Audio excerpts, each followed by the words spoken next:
Weather-wise, it is still very, very cool. It's about 10 degrees here in Waipukurau for lunch. The cars have come off the first two stages this morning.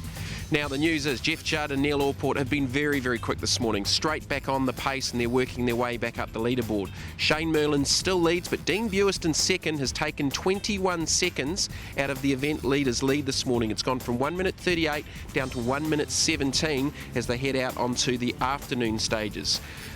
Bigger than that, though, is that Jeff Portman, who's a little bit down the order after an off on the second day, was a full minute quicker than anybody in special stage 23 heading here into lunch. So watch for a big move from the Australian who stepped up from the Holden Commodore 2 years ago.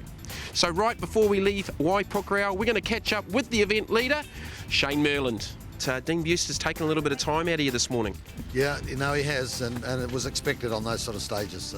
You know, they're very fast, fifth gear, very flowing, and John and I get pretty nervous when we pluck that thing into fifth. We start getting really nervous, and I just don't throw the caution to the wind at all. In fact, I'm more on the other side of it.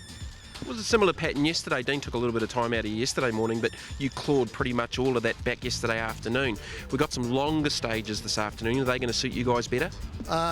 If there's tighter sections in the stages, then yes, definitely. The car's more suited to that. You know, we tend to go better on that. We don't get the nerves, and you know, second, third gear, we're more than happy with that stuff. Fourth and fifth, we're not, and that's what it comes down to.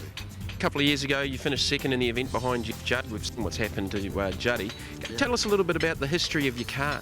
Well, this car is actually the second one. The first one we rode it off in the Dunedin Classic after that Silver Fern, but we built the car for the Silver Fern.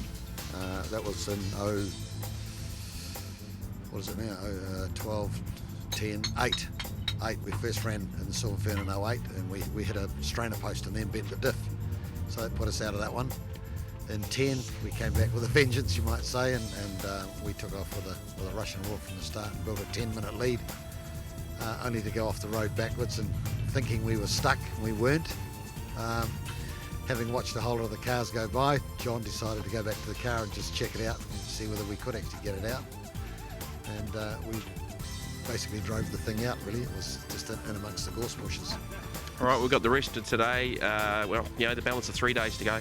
Just over a minute lead. Is it enough at the moment?